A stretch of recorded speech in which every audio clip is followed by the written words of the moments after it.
감사합니다.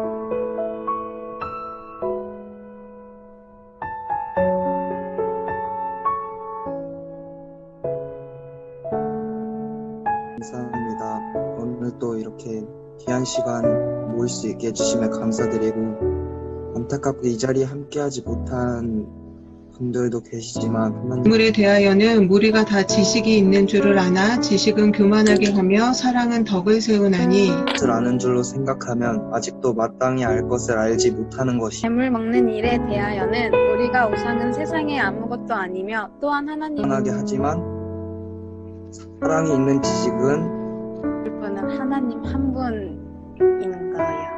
7절을 읽어보니까 어떤 지식과 어떤 습관에 대해서 이야기하고 있는 것 같아요. 음식이 되면은 그냥 말짱한 음식은 아닌 것 같아요. 보면 사람이 인사불성인데 이렇게 말해보니까 뭔가 죄를 짓는 것 같은 느낌이 좀 양심이 찔리는 게 있어서 그리고 좀 이상한 행동들도 많이 하다 보니까 좀 안 되는 것 같아요. 그거는 아닌 걸로 알고 있어요. 에베소서 5장 18절. 고기는 찾았어요? 네, 찾았습니다. 은혜 찾았어요? 네. 네, 같이 한번 읽어볼게요. 시작. 술 취하지 말라. 이는 방탕한 것이니 오직 성의 충만을 받으라. 오늘 본문에서 고린도전서로 다시 가볼게요. 고린도전서 8장에서 말하는 우상에게 올린 음식도 마찬가지인 거예요. 중 끝나고 나서 이 본문 한 번만 더 읽어보시고 이렇게 하고 주무세요. 그냥 자지 말고. 감사합니다. 오늘 고린도전서 8장의 말씀을 통하여서 우리가 그리스도인으로서 어떠한 중심을 가지고 살아야 하는지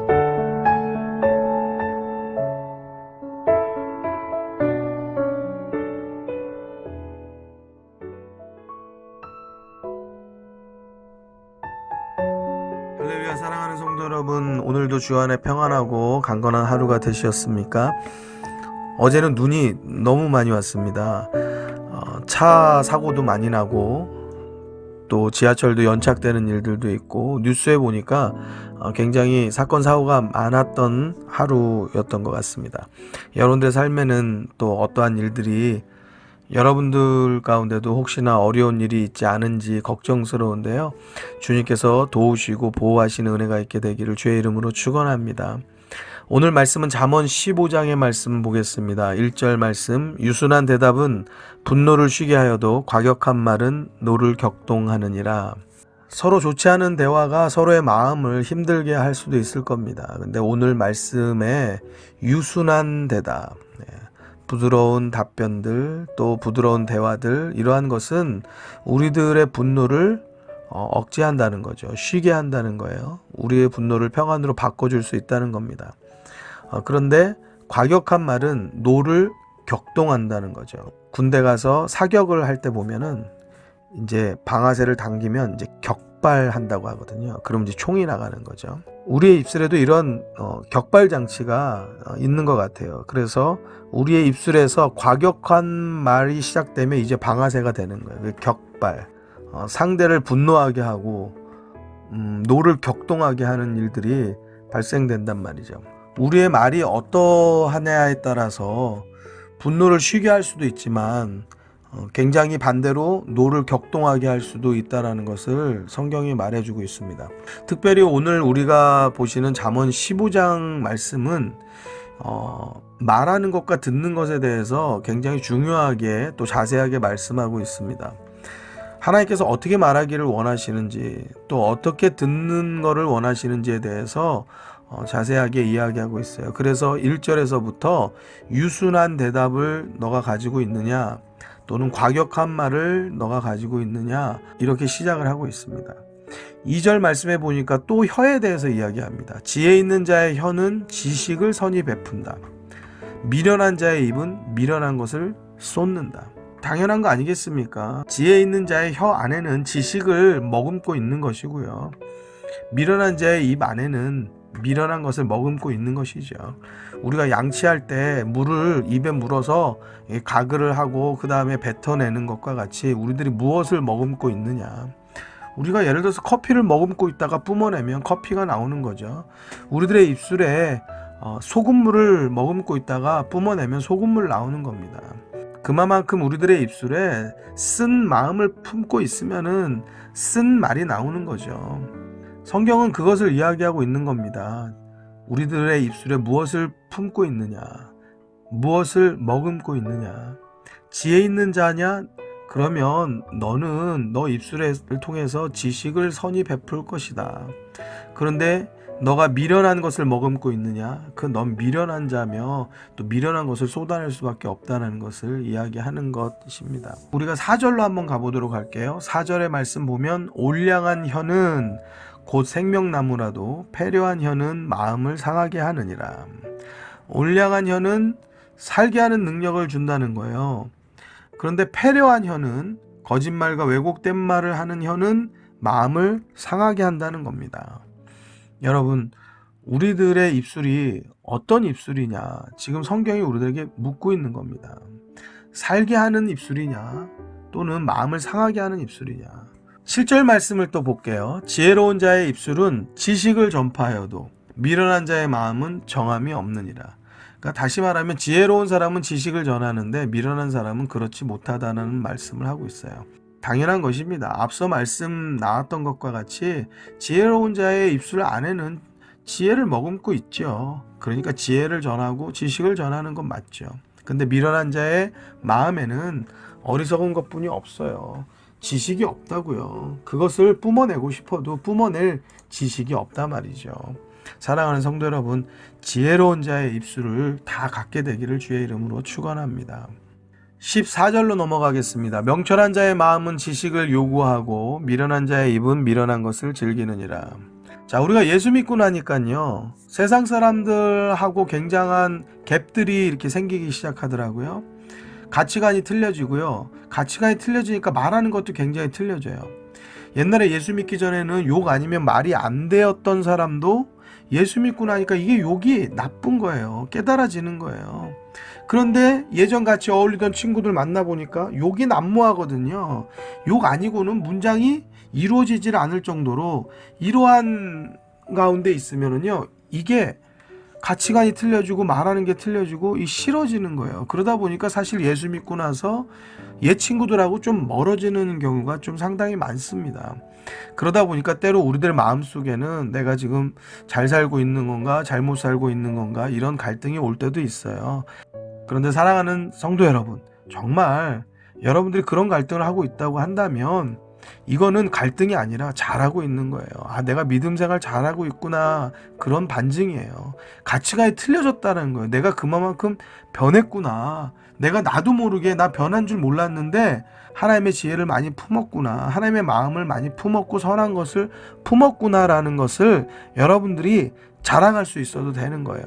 자, 오늘 14절 말씀이 그거예요. 명철한 자의 마음은 지식을 요구한다는 거예요. 그러니까 허탄한 거, 어리석은 거, 미련한 거, 이런 거 별로 안 좋아해요. 전혀 건설적이지 못한 이야기, 전혀 아무 유익 없는 이야기를 그 한 무리 안에서 반복하여서 하는 거 아무 재미도 없고요. 그 시간 버리는 게 얼마나 아까운지 몰라요. 그래서 예수 믿고 나서 술자리들이 별로 즐겁지가 않아요. 예전에는 술을 안 먹어도 술자리에 가서 사람들하고 이렇게 이야기하고 대화하는 것을 즐거워했던 사람들도 있단 말이에요. 그냥 본인이 술을 안 먹으니까. 그런데 이제는 예수 믿고 나면은요, 그런 자리도 별로 좋지가 않아요. 재미가 하나도 없어요. 이상하게도 옛날에는 그냥 있으면 재밌었는데 이상하게 예수 믿고 나선 그런 자리가 너무 재미가 없어요. 시간 낭비여서 너무 아까워요. 왜 그렇습니까? 우리가 명철한 자의 마음이 되어진 거예요. 지식을 요구하는 거예요. 그런데 들리는 소리가 다 아무 의미 없고 아무 쓸데없는 이야기들이고 전혀 유익하지 않고, 이러한 것들이 반복되어지는 그 분위기 속에서 재미를 느낄 수가 없는 거죠. 흥미를 느낄 수가 없는 거예요. 그만큼 우리가 선한 마음으로 바뀌어졌다는 것이고 명철한 자의 마음이 되었다는 것이에요. 후반절 이어서 같이 이야기합니다. 미련한 자의 입은 미련한 것을 즐기느니라. 그렇죠? 아무런 재미 없는데 희낙낙거리고 여러 가지 많은 음담패설, 그런 것들이 막 사람들은 막 그냥 박장대소라는데 우리들에게는 하나도 재미없단 말이죠. 왜 그렇습니까? 그러한 허탄한 이야기, 미련한 이야기, 그러한 것이 우리들 가운데 즐거움을 주지 못하는 것이에요. 근데 세상 사람들은요, 이 미련한 것, 이러한 것들을 즐긴다고요. 미련한 자의 입술이 종을 치고 그 소리에 공명을 이루는 마음은 바로 미련한 것을 즐기는 사람의 마음이에요. 여러분, 우리들 가운데는 그러한 공명, 그러한 소통이 이루어지지 않는 것이 당연한 것입니다. 17절의 말씀, 여간 채소를 먹으며 서로 사랑하는 것이 살진 소를 먹으며 서로 미워하는 것보다 나으니라. 예전에는 먹고 사는 문제가 굉장히 컸어요. 살찐 소가 아니라 채소 먹기도 힘들었단 말이죠. 그래도 예전에는요, 못 먹었어도요, 서로 한 밥상 안에서 사랑하고 또 화목하고 화평했어요. 근데 지금은 뭐 좋은 것들이 뭐 아주 많죠. 그리고 또 그러한 것들을 주로 먹을 기회가 예전보다는 뭐 엄청나게 많습니다. 그런데 한마디 말도 안 하고 밥만 먹을 뿐이에요. 같이 식사를 하는데 또는 서로 간에 비난하고 또 잘못되게 미워하고 그러한 것들을 굉장히 밥을 먹는 게 아니라 밥과 함께 욕도 먹고 밥과 함께 비난도 먹고 뭐 밥 먹다가 체할 그러한 상황들이 우리들 가운데 있을 때도 꽤 있어요. 성경이 지적해요. 그거 하나도 행복하지 않다. 그냥 채소 먹고 사랑하는 게 더 행복하다. 좋은 것 먹으면서 미워하는 거, 그거 우리들 가운데 좋은 일이 아니다. 중요한 건 뭐예요? 소 먹지 말고 채소 먹으라는 건가요? 그거 아니죠. 예. 서로 사랑하고 덮어주고 화목하는 그러한 입술 되고 그러한 가정 되고 그러한 공동체 되라는 말씀입니다. 바로 다음 18절이 우리들에게 이 17절을 뒷받침해 줍니다. 분을 쉽게 내는 자는 다툼을 일으켜도. 이 다툼을 일으키는 자들과 함께 뭐 고기를 먹은들 그 밥이, 그 고기가 맛이 있겠습니까? 모래알 같은 거죠. 이 분을 쉽게 내는 자에 대해서 우리가 고민 많이 해봐야 되는데요. 대부분 우리일 때가 많아요. 그리고 또 우리 중에서도 누구냐? 힘 있는 사람일 때가 많아요. 가정에서 보면 아버지라든지 또 아버지보다 엄마가 더 힘이 있으면 그 주인공이 엄마일 수도 있어요. 분을 쉽게 내는 엄마는 가정의 다툼을 매일 일으켜요. 그 엄마하고 살찐소 먹는 거요, 즐겁지 않다고요. 그냥 채소 먹고 좋은 소리 듣고 사랑하는 게 더 좋다고요. 무슨 말이냐?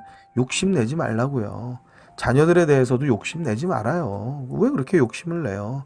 그러면서 그렇게 힘들게 하고 그렇게 어렵게 하고 차라리 공부 조금 못하고 행복한 게 좋지 않아요? 공부 잘하게 하려고 하니까 욕심내니까 다툼이 일어나고 미워하고 이게 살찐 소를 먹는 일 같지만 이게 마치 그 자녀를 행복하게 하려고 하는 거야 라고 말하지만 혼자의 망상일 뿐입니다. 하나님의 말씀 가운데 우리들 자신을 조금 깨달아야 되는 거예요. 내가 분을 쉽게 내고 있는 우리 가정의 권력자라고 하면 이 말씀을 통해서 회개하고 내가 어떤 분위기를 우리 가정에서 만들어내고 있는지 우리 자신을 돌아보아야 합니다. 자, 계속적으로 후반절입니다. 노하기를 더디하는 자는 시비를 그치게 하느니라. 여러분 같이 싸움을 해도 봐요. 서로 간에 분내는 사람들 둘이 붙으면요, 이 싸움 끝나지 않습니다. 근데 한쪽이요, 이것을 받아주지 않으면은요, 그러면 그 싸움이 그쳐지게 돼요.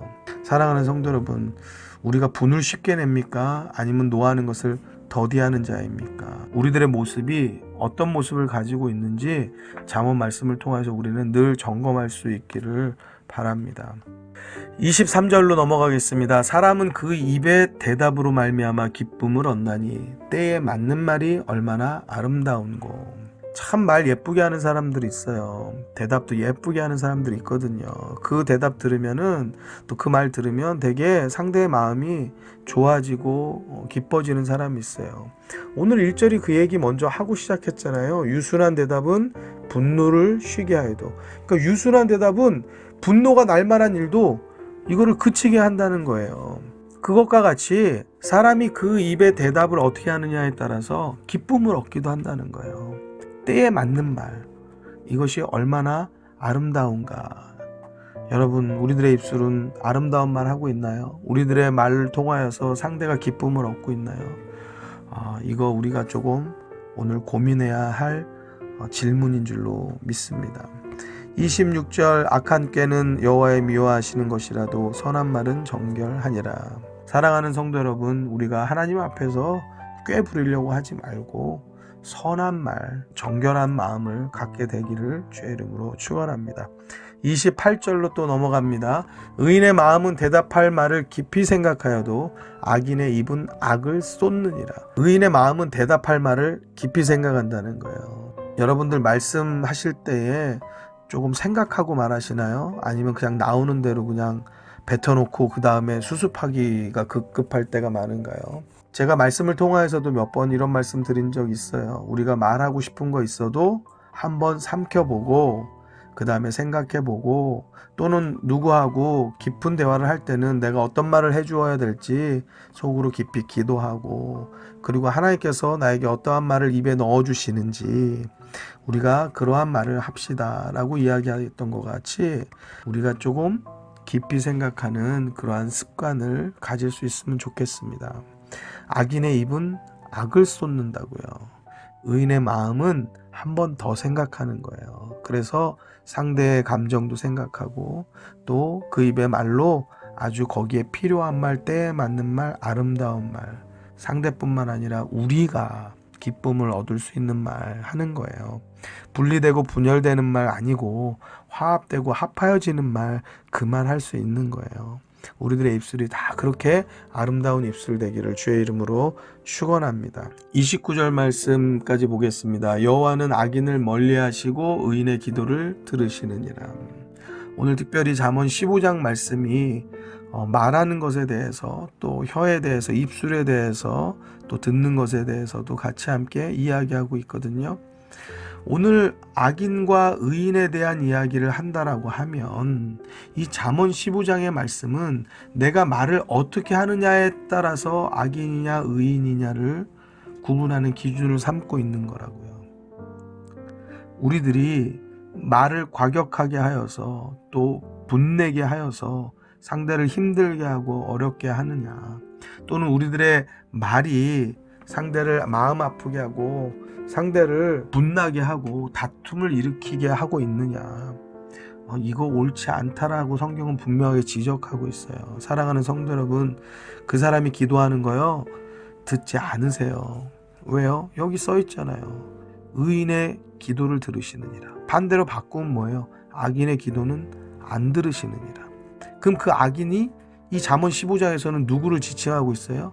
말 함부로 하는 사람, 잘못되게 말하는 사람, 말로 인해서 분나게 하고 다툼을 일으키는 사람, 분열하게 하는 사람, 그 사람을 이야기하고 있다고요. 사랑하는 성도 여러분, 저도 저를 한번 되돌아보고 있어요. 여러분들도 여러분들 한번 되돌아보세요. 그래서 우리들의 입술이 정말 하나님께서 기뻐하시는 입술인가, 아름다운 입술인가. 내가 힘 있다고 해서, 여러분 힘 없다고 생각하지만 가정에서 힘 있잖아요. 여러분들 자녀들 앞에서는 힘 있잖아요. 남편 앞에서, 아내 앞에서 힘 있잖아요. 그 앞에서 내가 어떤 말 하고 있는가. 내 스타일이 그렇다고 우기지 말고 잘못된 거 있으면 고쳐서 아름답게 가꾸고, 여러분들의 기도가 하나님께서 들으시는 의인의 기도가 되기를 주님의 이름으로 축원합니다. 내 입술의 말이 상대의 마음을 평안하게 하고 또 화목하게 하고 평안하게 하는 입술이 되게 하여 주옵소서. 우리가 그렇게 위해서 함께 기도하도록 하십시다. 기도하시겠습니다.